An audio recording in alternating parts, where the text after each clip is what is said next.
Olá, alma corajosa, vamos seguir.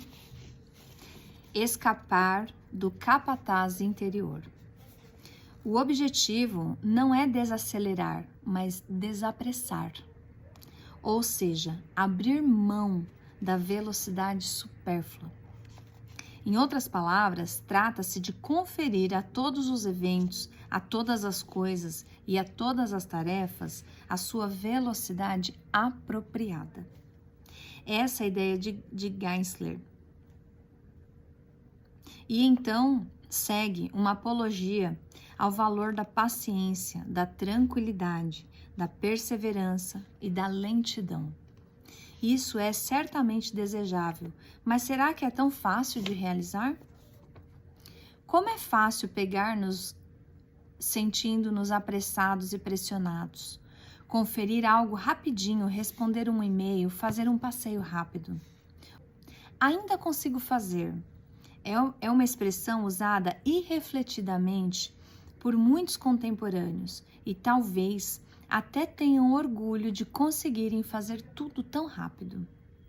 Mas isso não significa que somos apressados e nos sentimos pressionados.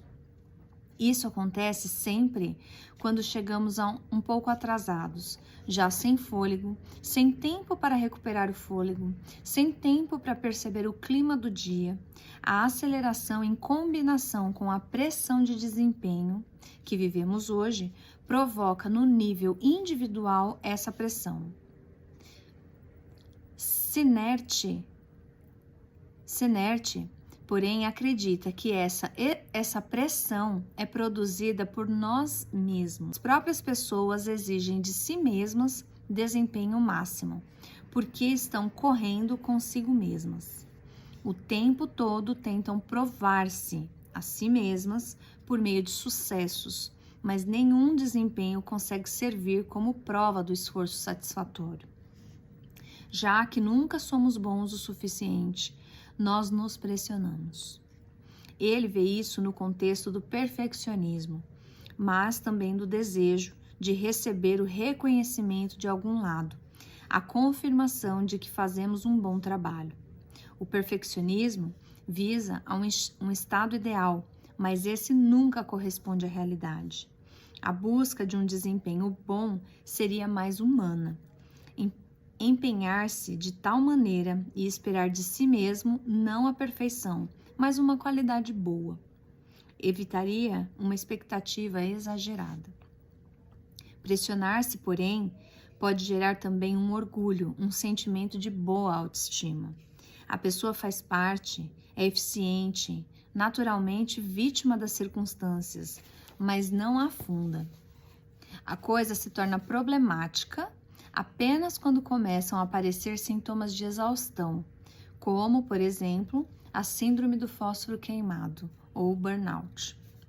Um desenvolvimento que pode levar a uma doença.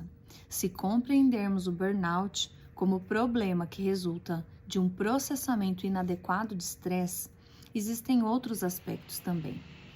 Então, o capataz interior pode aumentar o estresse, ao qual se opõe num freio interior. O capataz pressiona mais rápido, mais intenso. O capataz interior precisa ser reconhecido, por exemplo, numa falta de fôlego. E então ele precisa ser questionado. Por quê? Que bem isso faz? Que bem isso me faz? Especialmente problemático é esse capataz interior em situações em que alguém exige e espera tanto de nós que nos sentimos incapazes de cumprir essas expectativas, mas mesmo assim nos dizemos que daremos conta do recado.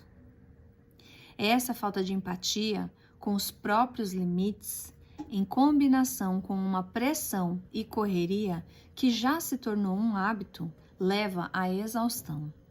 O propósito de reação de estresse é devolver um problema urgente por meio da mobilização de energia e as ações competentes. As reações de estresse têm a ver com percepções físicas, com emoções e também com processos mentais. Quando essas reações de estresse são passageiras, nós a vivenciamos como um desafio. Mas quando ocorrem com frequência, nós nos esgotamos e muitas vezes nem conseguimos ver sentido nisso tudo. Como limitantes, experimentamos situações de estresse que não podemos controlar ou influenciar, nas quais a autoeficácia é limitada e onde nosso empenho e o resultado já não correspondem um ao outro. Sigrist aponta outra dimensão importante.